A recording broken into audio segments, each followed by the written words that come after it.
Hello and welcome to a Republican-flavored edition of Political Empire. This is Jeff Horseman with the Press Enterprise and PE.com. And what do I mean when I say Republican-flavored? Well, we're going to talk a little bit about some controversial remarks made by the leader of a San Bernardino County Republican club. And then I'm going to be talking about the chairman of the state Republican Party who happens to have some inland ties. So first, the leader of a San Bernardino County Republican club is being denounced for a Facebook posting that fellow conservatives are calling racist. Vera Eisendoren, president of the San Bernardino County Federation of Republican Women, accused San Francisco attorney Harmeet Dillon of being a terrorist sympathizer. Now, Dillon, a Sikh who immigrated from India last week and became the first woman to be elected vice chair of the state Republican Party. On Facebook, Eisendoren wrote, quote, "I was told by one of Harmeet's friends that because of her religion, her loyalty is to the Muslim religion, so she will defend a Muslim beheading two men without any hesitation," unquote. The California Federation of Republican Women has distanced itself from Eisendoren, who said her remarks were taken out of context. Now I'm going to talk about the new head of the state GOP. He is a former inland lawmaker, and he's being seen as the man for the job in terms of turning the state party's fortunes around. And here to talk about that is our Sacramento reporter, Jim Miller. Jim, tell us a little bit about Mr. Brulte. Sure. Hey, Jeff. Well, Jim Brulte is 56 years old. He served in the legislature from 1990 through 2004, representing at various points parts of San Bernardino and Riverside counties. Since he left the legislature, he's worked for a public affairs consulting firm here in Sacramento called California Strategies.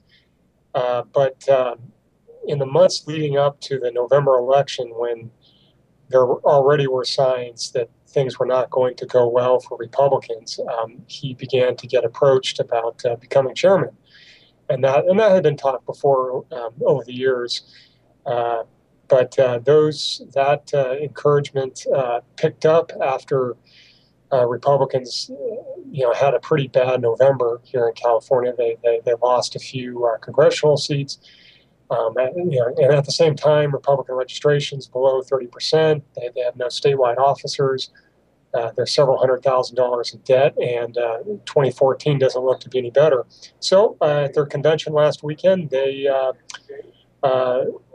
a strong majority picked Mr. Brulte to be the next chairman. All right.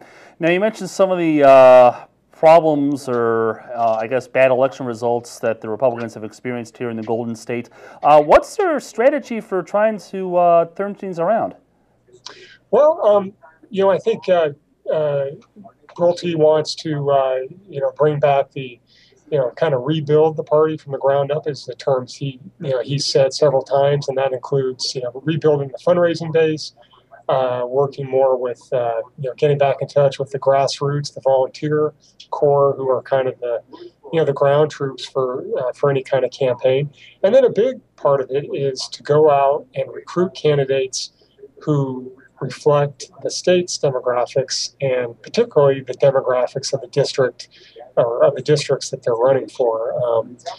The state obviously is not the overwhelmingly white place that it used to be, but a large percentage of Republican candidates are white, and so the Republicans are making this kind of multi-pronged push to recruit candidates who are of color and hopefully do better than than some of their predecessors. All right. Well, certainly Mr. Brulte has quite a task ahead of him, and we'll see how he and the State Republican Party does in the months ahead. Thank you very much, Jim, and thank you as always for watching Political Empire. We'll see you next time.